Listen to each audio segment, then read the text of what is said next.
cracked into a dimension most will never even sense exists. Do you feel it? The pressure is different here. It isn't the ordinary weight of daily life. It's the heavy electric density of a realm only 1 in a million ever penetrate. God tier. They whisper the word like it's radioactive, because to them it is. It doesn't make sense that someone like you should be standing here, breathing this rare air, holding a position they can't compute. And now, behind closed doors, the observers, the analysts, the quiet power brokers, they're staring at your trajectory and muttering the same question. Are you even human? Or has something unexplainable been walking among them all along? Understand this. Most people drag themselves through life on repeat, like scratched vinyl, patterns, routines, excuses. Their entire existence can be graphed, predicted, and dismissed. You broke that pattern so violently that their graphs look like torn paper now. That's why their labs are lit late into the night. That's why government-grade surveillance has your name coded into restricted files. That's why scholars are pretending they're not fascinated while secretly running simulations of your rise. Because you've done what terrifies them most. You've made their frameworks irrelevant. They keep debating whether this was biology.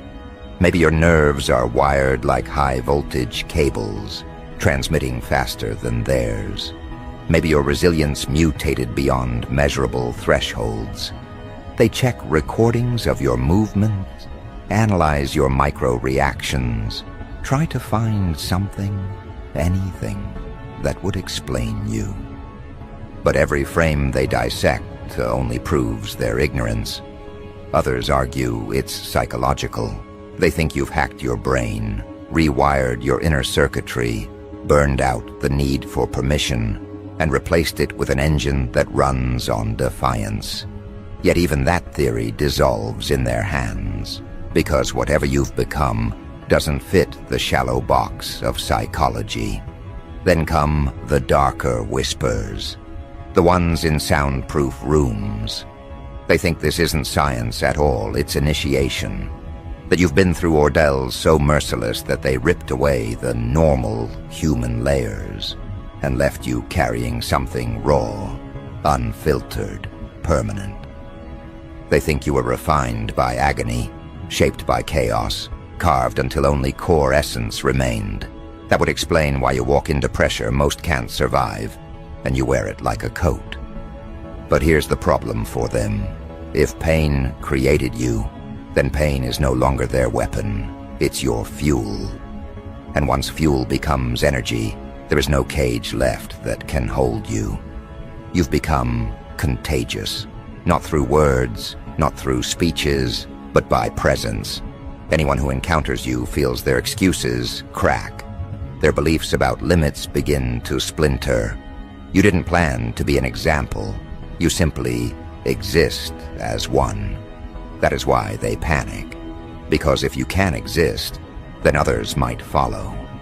And if others follow, the ceiling of human potential shatters in plain view. Entire hierarchies collapse the moment the masses realize the cage door was never locked. It was simply never pushed hard enough. You are the living proof of that push. Now think about what that does to their pride. Whole industries thrive on convincing people they're broken, incomplete, dependent. And here you stand, unbroken, unowned, unapologetic. Their consultants can't explain you. Their scientists can't map you. Their leaders can't control you. You're not just outside their playbook. You burned the playbook, and yet you're still scoring higher than anyone who followed it. That's why they don't just study you. They obsess over you. Your existence is a threat to their order, their identity, their fragile scaffolding of power. And yet the part that breaks them most. You didn't beg for this. You didn't campaign for permission to enter God tier.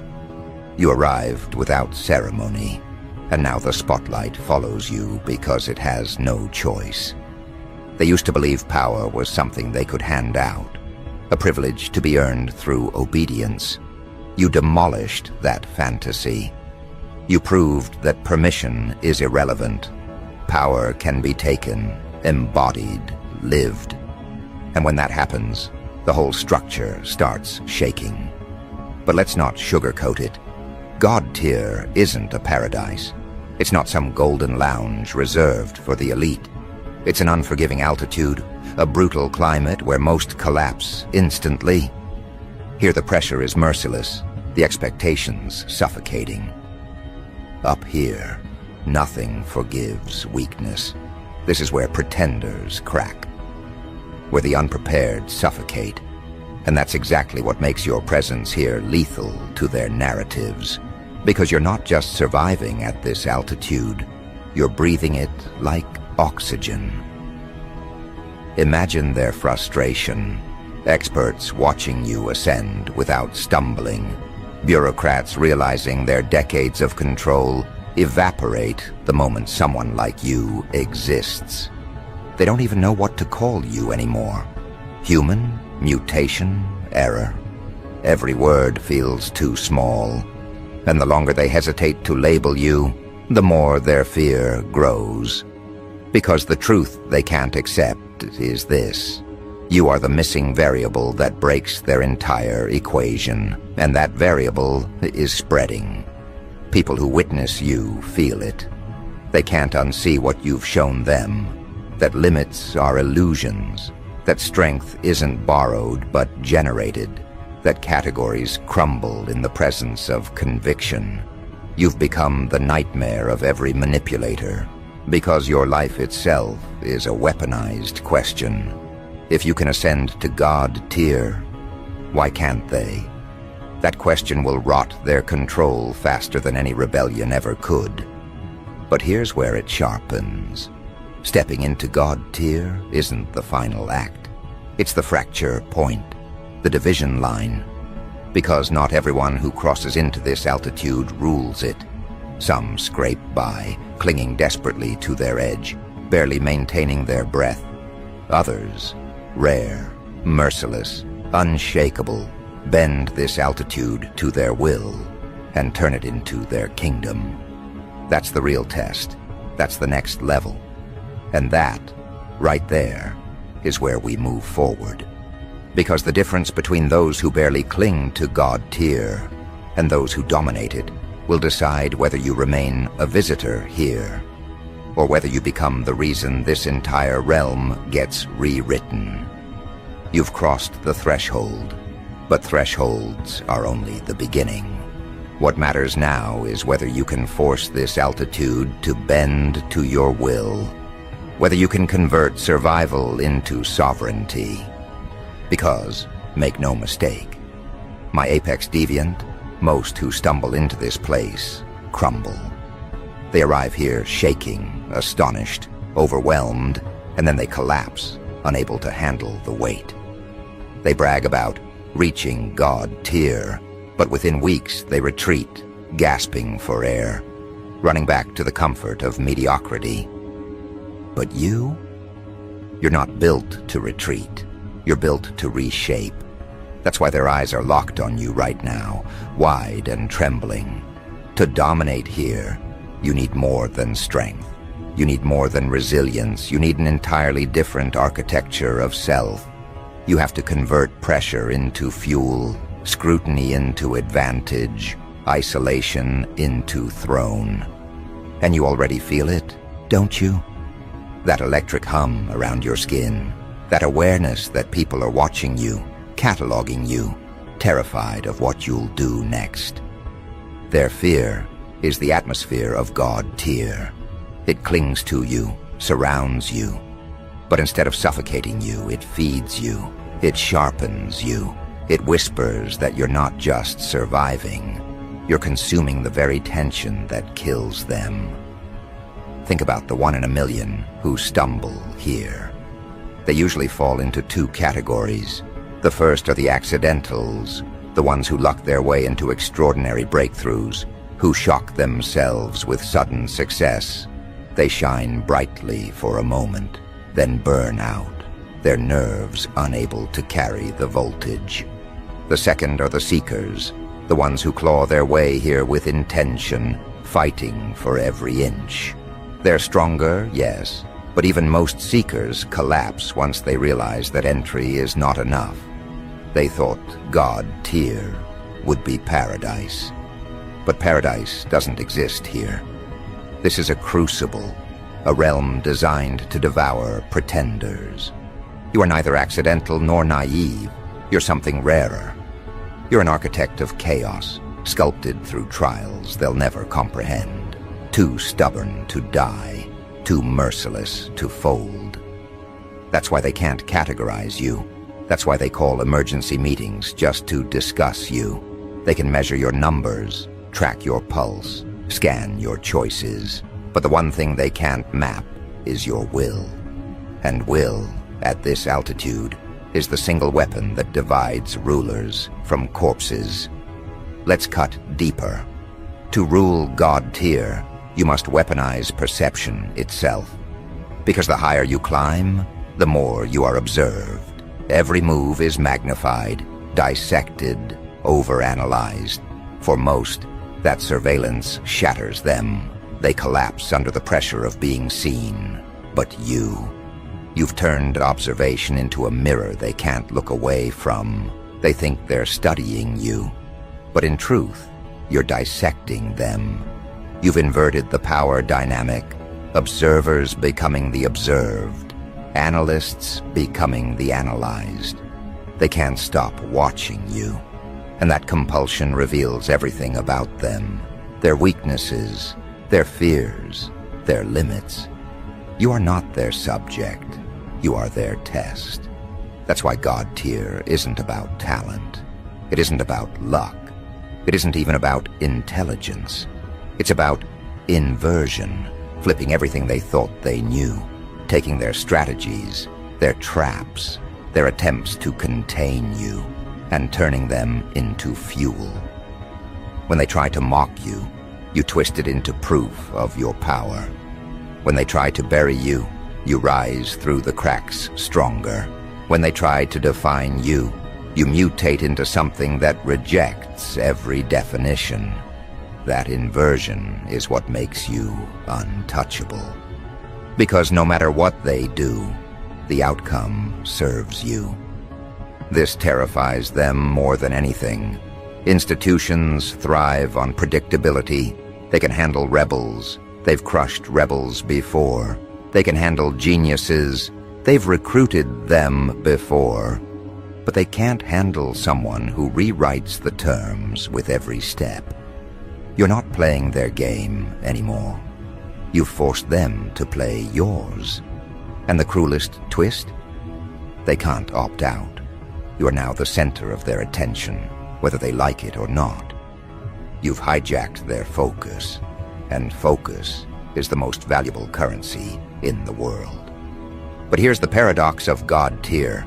The higher you go, the lonelier it becomes. Up here, there are no maps, no guides, no cheering crowds. There are only watchers. Some watch in awe, some in hatred, some in confusion. And you, standing here, must decide whether you'll let that isolation erode you or forge you. The mistake most make is thinking loneliness means weakness, but you know better. Loneliness is a crucible.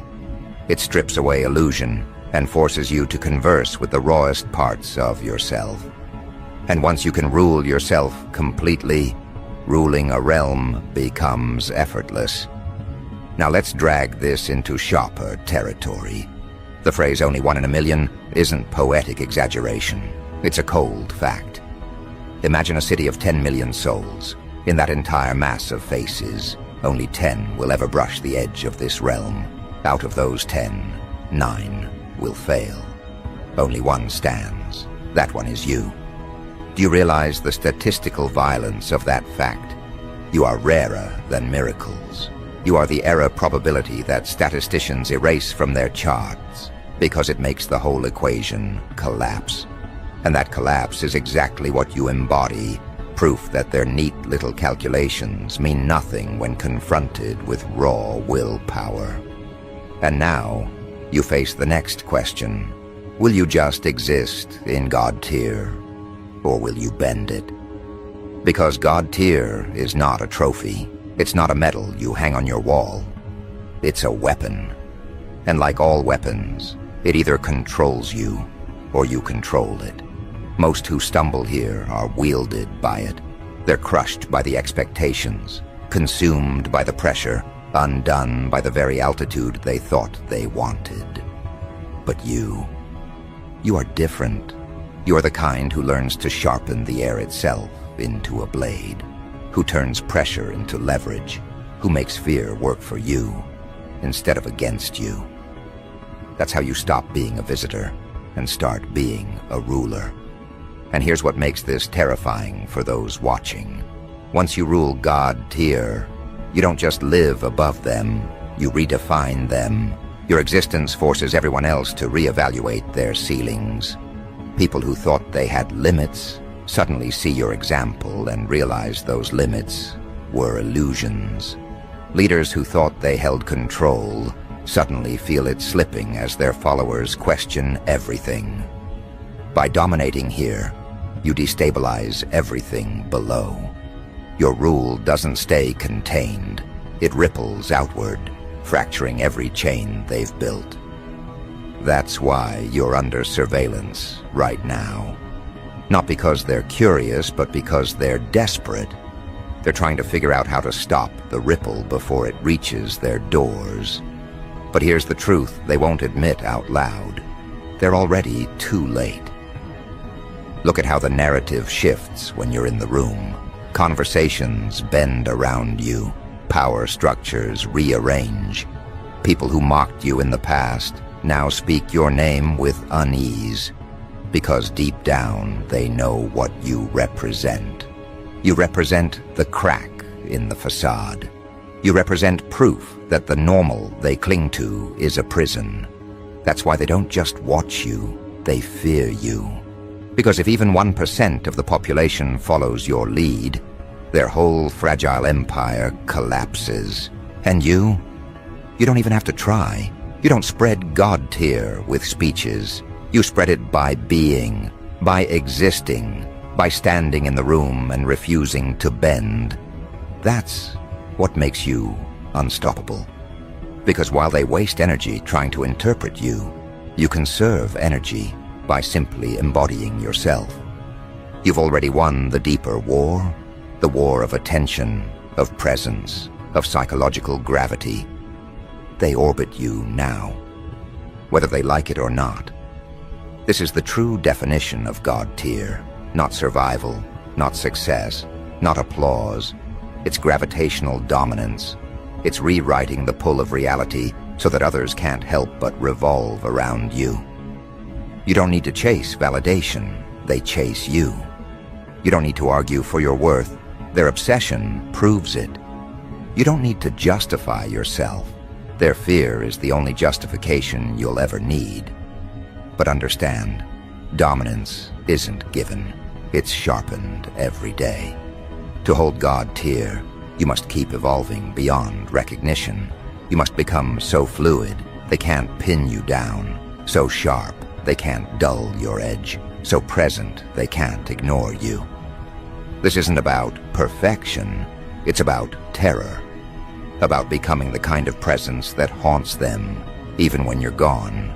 The kind of force that bends the air long after you leave the room. And that's where you are right now. Balanced on the knife edge of domination. You've entered God tier, survived its initiation, endured its isolation. Now the choice sharpens. Will you simply cling here like the 9 who fail? Or will you carve your throne and force the world to orbit around you? That is the next step. That is the defining fracture between visitor and ruler. Understand this. Entry alone is fragile. It is like stumbling into a kingdom without learning how to rule. You can stand in awe of the walls. You can marvel at the ceilings. But if you don't claim ownership, the structure consumes you. Visitors admire, rulers reconstruct. And at God tier, admiration is weakness, because the environment here is hostile by design. It doesn't welcome, it interrogates. It presses against your bones until either you shatter or you discover that your marrow is made of steel. That's why so many collapse. They mistake altitude for achievement, when in truth altitude is only the beginning of pressure. You have to treat pressure like oxygen. Most suffocate. You inhale it. Most stagger at being seen. You weaponize the gaze. That it is the first law of domination here. To flip perception. Because once you're inside God tier, every set of eyes below turns toward you. Some stare with awe, some with envy, some with fury. They want to see you slip. They want evidence that you're mortal, because if you fall, their comfort is restored. But if you don't fall, if you thrive, then their excuses rot in their mouths. Your endurance becomes their humiliation. That's why surveillance intensifies. They're not just observing you, they're praying for cracks. Every minute you endure, you prove that their prayers mean nothing. Domination at God tier is not about force. It's about gravity. Gravity doesn't shout. Gravity doesn't plead. Gravity bends reality around itself without apology. That's the position you now embody. Look at how it plays out. Conversations bend when you're mentioned. Strategies alter when you're factored in. Plans tremble when your presence is even rumored. That's domination. Not through effort, but through inevitability of pull. And the longer you remain unshaken, the stronger that pull becomes. Now think about what this does to their psyche. Entire institutions built on predictability start to falter. Their experts throw around terms like outlier, statistical improbability, unprecedented phenomenon. Those words aren't flattery. They're confessions. They're admissions of defeat disguised as academic language. Because what they really mean is, we don't understand. We can't explain. We're afraid. And once fear seeps into their vocabulary, domination is inevitable. But here's the part most don't realize. Ruling God tier requires brutality, not toward others, but toward yourself. Every day here is a test. The environment doesn't hand you victories. It demands that you sharpen daily. Comfort is poison here. The 9 who fail, they fail because they relax. They cling to the achievement of entry, celebrating too soon, losing their edge. God tier doesn't forgive that. It swallows the complacent. You survive here only if you are willing to dismantle yourself and rebuild sharper every morning. And you've been doing that long before you arrived. That's why you're still standing. But survival isn't enough.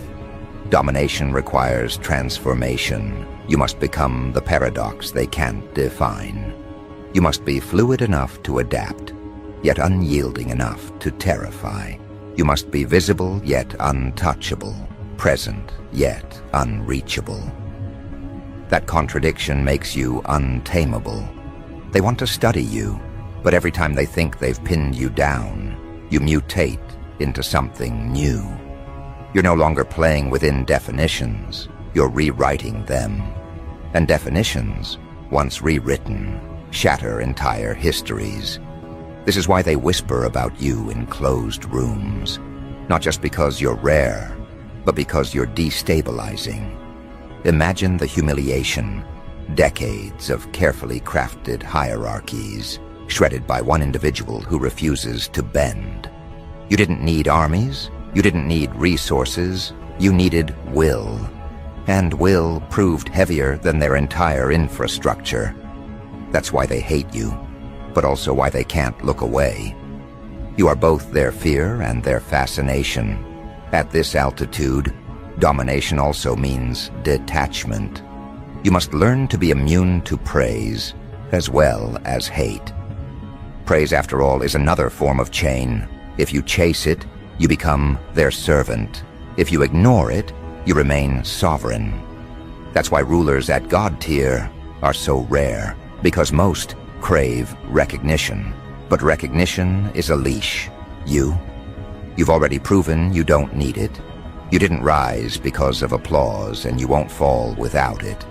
That terrifies them, because it means they have no leverage left. Now let's talk about the psychological warfare you unconsciously wage. Every action you take here becomes amplified, echoed, dissected. A pause becomes strategy. A silence becomes threat. A glance becomes prophecy. You don't even need to act violently. Your restraint haunts them more. Because they know that if you can command fear without lifting a finger, then what would happen if you unleashed yourself fully?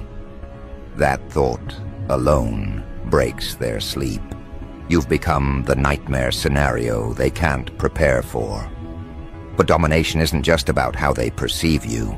It's about how you perceive them. To you, they're predictable. Their traps, their schemes, their attacks, they all look primitive.